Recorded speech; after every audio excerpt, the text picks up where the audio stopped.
Hello दोस्तों, नमस्कार। स्वागत है आपका हमारे इस यूट्यूब चैनल में। हम आपके लिए रघुवंश महाकाव्य के प्रथम सर्ग की वीडियोस पहले भी ला चुके हैं, जिनमें 3 वीडियो आ चुकी हैं, जिनमें आपके लिए मैंने श्लोक संख्या 13 तक वीडियो बनाई हुई हैं। उनमें समझाया है, अच्छे से पढ़ाया है। और जैसा कि आप सब लोग जानते ही होंगे कि लगभग हर विश्वविद्यालय के बीए के पाठ्यक्रम में रघुवंश महाकाव्य रहता है। बाकी नेट, जेआरएफ एवं अन्य में भी रघुवंश महाकाव्य का बड़ा महत्व है। तो इसमें से सबसे प्रमुख जो सर्ग पढ़ाया जाता है वो प्रथम सर्ग ही है। तो इसमें मैंने 13 श्लोक तक तो वीडियो बना दी है। उससे आगे के लिए आज मैं आपके सामने प्रस्तुत हुआ हूँ इस वीडियो के माध्यम से। तो आपके लिए मैं लेके आया हूँ। अब कुछ लोग यहाँ पर नए होंगे, तो वो लोग इससे पहले वाली जो वीडियो हैं उनको देख लें और हमारे वीडियोज़ को लाइक भी करें और शेयर भी कर सकते हैं। अब हम यहाँ पे आपका पाठ्यक्रम शुरू करते हैं फिर से। देखिए,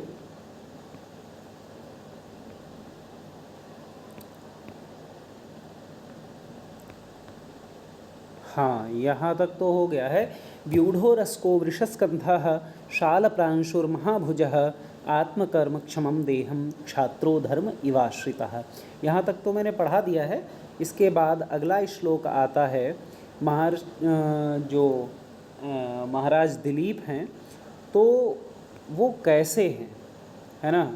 तो उनका शरीर बता दिया कि इतना लंबा चौड़ा है, बहुत अच्छे हैं, है ना। तो इसी क्रम में उनकी विशेषताएं चल रही हैं महाराज दिलीप की। तो कहते हैं कालिदास जी, सर्वातिरिक्त सारेण सर्वतेजोभिभाविना स्थितः सर्वोन्नतेनोर्वीं क्रांत्वा मेरुरिवात्मना। एक बार फिर से देखिए, सर्वातिरिक्त सारेण सर्वतेजोभिभाविना स्थितः सर्वोन्नतेनोर्वीं क्रांत्वा मेरुरिवात्मना। तो देखिए, यहाँ पर संजीवनी व्याख्या भी है, परंतु आपको सबसे पहले तो श्लोक, जैसा कि मैं आपको पढ़ा रहा था कि श्लोक, फिर पदच्छेद और फिर उसका अन्वय, अन्वय के बाद अर्थ करेंगे।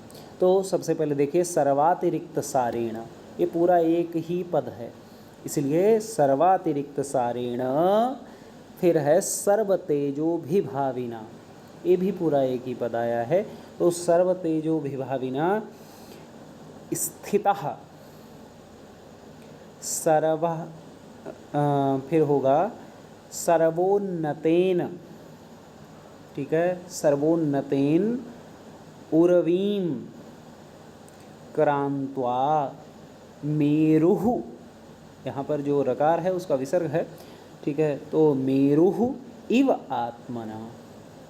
अब यहाँ पर इसके बाद पदच्छेद के बाद हम लोग क्या करेंगे, अब इसका अन्वय करेंगे। अन्वय क्या होता है, एक क्रम में रखा जाता है जिससे कि सीधा सीधा अर्थ निकल आए। तो देखिए, ऊपर वाला तो सीधा सीधा ही है, सर्वातिरिक्त सारेण सर्वतेजोभिभाविना।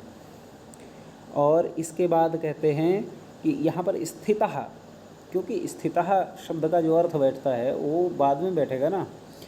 तो ऐसे देखिए कि सर्वोन्नतेन, सर्वोन्नतेन, क्योंकि सबसे ऊंचा कौन है, मेरु पर्वत है। तो मेरुः इव, हाँ, मेरुः इव उर्वीं क्रांत्वा स्थितः, ठीक है। तो आत्मना, यहाँ पर आत्मना जो पद है तो वो हम ले आएंगे सबसे पहले। क्यों? क्योंकि स्वयं, है ना, तो वो अपने स्वयं के बल से ऐसे थे। तो देखिए, यहाँ पर अर्थ भी वैसे ही आएगा, आत्मना माने स्वयं ही। कैसे थे, सर्वातिरिक्त सारेण, यानी कि सभी के अतिरिक्त सारे, यानी सबसे अतिरिक्त उनमें सार यानी कि बल था, सभी प्राणियों से अधिक उनमें बल था। और उसके बाद आते हैं कि सर्व तेजो विभाविना, यानी कि सभी तेजों को, अब यहाँ पर सभी तेज किसके तेज, तो जो उस समय प्राणी थे तो उन सभी प्राणियों के तेजों को अभिभावित करके, यानी कि उनको आक्रांत करके स्थित थे, यानी कि सबसे तेज में भी वो बढ़े चढ़े थे। ठीक है। अब इसके बाद कहते हैं सर्वोन्नतेन मेरुः इव। अब उनकी उपमा किससे दी जा रही है कि मेरु पर्वत से, क्योंकि माना जाता है मेरु पर्वत जो है वो सबसे बड़ा है, पृथ्वी को भी अपनी छाया में लेकर स्थित रहता है, इतना बड़ा है। तो इस प्रकार से कहते हैं कि सर्वोन्नतेन, अपने आप सबसे बड़े होने से, वो कैसे हैं, मेरु इव, माने मेरु पर्वत के समान, उर्वीं क्रांत्वा, माने जिस प्रकार से मेरु पर्वत उर्वी यानी भूमि को, उर्वी यानी भूमि को क्रांत्वा माने आक्रांत करके, घेर करके उससे ऊंचा स्थित है, तो स्थितः, इस प्रकार से ही दिलीप भी इस भूलोक में स्थित थे। ठीक है, आगे बढ़ते हैं।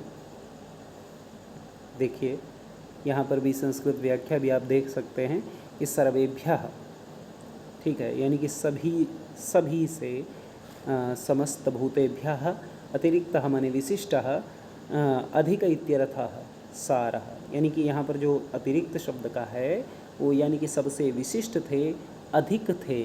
सारः, सार कहते हैं बल को, ठीक है, अमरकोश वगैरह में देखा जाता है इसका, सार कहते हैं बल को। बलम यस्य, यानी कि जिनका बल, सर्वातिरिक्त सारः, यानी कि सब तेन सर्वातिरिक्त सारेण, यानी कि वो उन सब से बढ़कर के जिनका बल है, विशिष्ट बल है, ऐसे सर्वातिरिक्त सारेण सर्वान, यानी कि अखिलान जनान, यानी कि उस समय के जो लोग हैं उनमें सबसे अधिक उनके पास बल है।